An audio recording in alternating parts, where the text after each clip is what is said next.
Alors Facilien est intéressant pour l'établissement parce que ça nous permet réellement de favoriser et de maintenir ce lien social pour des résidents qui sont admis en hébergement, en établissement. C'est quelque chose qu'on souhaitait mettre à disposition des familles dont certaines sont assez éloignées de leurs proches, pour leur montrer qu'il se passait des choses au quotidien dans l'établissement et pour les rassurer. Je peux voir ce que maman, par exemple, va manger à midi et le soir, quelle animation il y a, et voilà, c'est bien, je trouve. Encore une fois, vous appuyez sur la flèche, retour.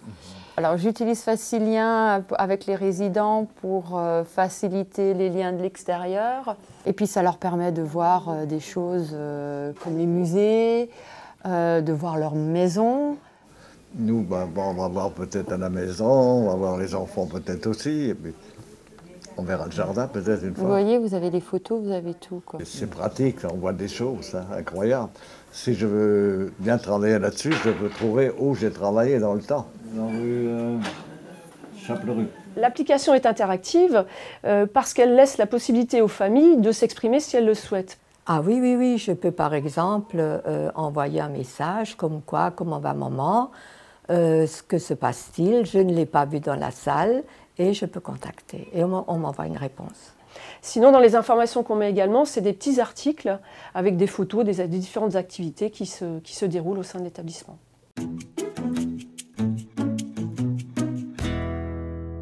Alors le réseau APAlien, ça va être le réseau social d'entreprise qu'on a développé pour le réseau APA et qui a pour vocation de fédérer tous les salariés et les bénévoles du réseau APA. Ça va être notre plateforme d'échange, notre nouveau lieu de communication où on va pouvoir donner de l'information mais aussi en recevoir de la part du terrain. On peut échanger sur les différents repas qu'on va livrer, on peut échanger sur les différents rythmes de livraison qu'on va avoir par rapport aux fêtes, aux week-ends fériés et par rapport à la route. Parce que c'est vrai qu'on est sur la route toute l'année, donc on peut aussi bien avoir du bon, du mauvais, des travaux, des intempéries et sur les petites choses qui pimentent le quotidien, quoi. Je vous ai expliqué, le réseau APA est vaste. Les métiers sont complémentaires mais ne sont pas toujours connus des uns des autres. Et donc l'idée, c'est de faire connaître à l'ensemble des salariés et bénévoles tout ce qui va se faire dans les services qui ne sont pas les leurs. J'utilise APAlien pour échanger avec mes collègues, donc par rapport à des intérêts communs qu'on a. Ça peut être l'économie sociale et solidaire, comme ça peut être à l'Émoulousienne par exemple, un événement sportif, etc. Notre objectif, c'est vraiment de renforcer la famille réseau APA. Une page Facebook va être grand public.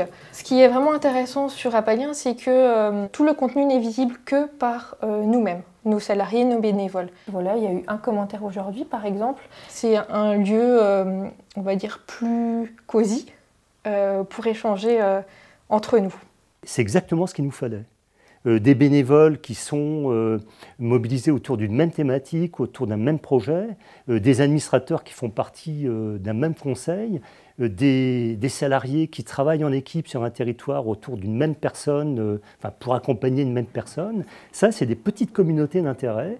Et Facilien nous donne un accès à la gestion de ces communautés d'intérêt.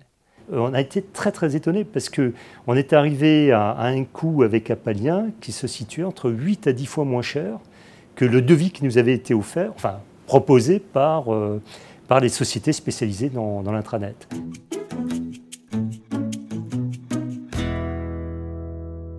Nous avons décidé d'utiliser Facilien, c'est pour un nombre de personnes qui est en continuelle augmentation dans le club. Ce club qui a commencé avec une quinzaine de personnes arrive aujourd'hui à 140 personnes. Et c'est plus très gérable en utilisant uniquement les réunions mensuelles. Les fonctions, c'est ou les articles ou les événements en fait. C'est ce qu'on utilise le plus, c'est ce qui est créé par chaque animateur. Donc celui qui s'occupe des marches va prévoir une marche en disant on va faire tel circuit, le départ est prévu tel endroit à telle heure, que ceux qui veulent s'inscrire s'inscrivent et donc ça permet à l'animateur de savoir combien il aura de personnes dans le groupe et puis de s'organiser en fait. Je regarde le calendrier, souvent il y a des changements dans le programme, voilà, alors on est tout de suite avisé de l'état des choses. Hein. chaque personne membre du club peut accéder au forum pour mettre, s'il veut parler de jardin, de bricolage ou autre chose, hein, il peut lancer un petit forum. Et donc pour ça, ce serait intéressant. Je regarde les photos aussi.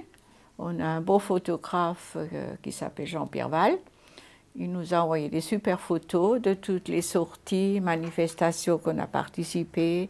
Et ça a permis justement de faire rentrer une quinzaine de personnes qui n'avaient jamais touché à un clavier et qui se sont inscrits et soutenus par Facilien, sont arrivés aujourd'hui, ils sont presque pas des experts, mais ils se débrouillent très bien sur un ordinateur ou une tablette en fait, hein, notamment sur le site Facilien. Ça c'est qu'on fait là, tiens, ça c'est quelque chose de nouveau. Je ne me servais pas de ça, mais maintenant ça m'aide à voir le programme moi-même, quoi.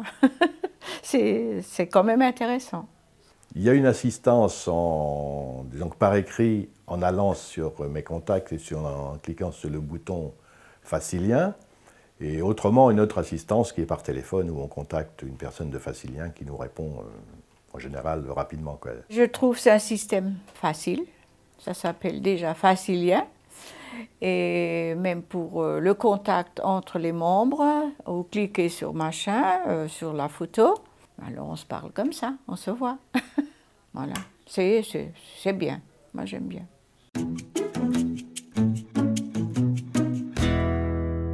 Lorsqu'on a découvert Akiza, ce moyen de pouvoir communiquer vraiment en direct sur les actualités, les services, tout ce que peut proposer une commune, on s'est dit que c'est vraiment le média idéal pour être au plus proche de nos administrés. Ils peuvent accéder à des services par rapport aux différents clubs ou associations que nous avons dans le village. Donc un des plus actifs serait peut-être le club vosgien. Donc ils ont un onglet pour le club vosgien, voir toutes les actualités. Ils ont également toutes les actualités donc, dans le journal où le mot sourd est mentionné. J'aime bien regarder, disons, les informations, la commune, le club vosgien dont je suis active. Et tous les soirs, il y a les photos, alors on voit tout. Et puis, il y a aussi l'école, la cantine. C'est intéressant de voir tout ça, c'est ce qui se passe dans le village. Ensuite, nous, très régulièrement, je dirais presque quotidiennement, on met des articles en ligne. Donc ça va un petit peu dans tous les domaines. Des horaires de fermeture, par exemple, d'un service comme la Poste, le périscolaire. Voilà, récemment, il y a eu un reportage vidéo de TV Cristal sur notre village. Donc là aussi, on a créé un article et les gens peuvent y accéder directement sur la page Akiza Sourte, le club de Sourte. Par exemple, la commune de Sourte s'est vue décerner une première fleur.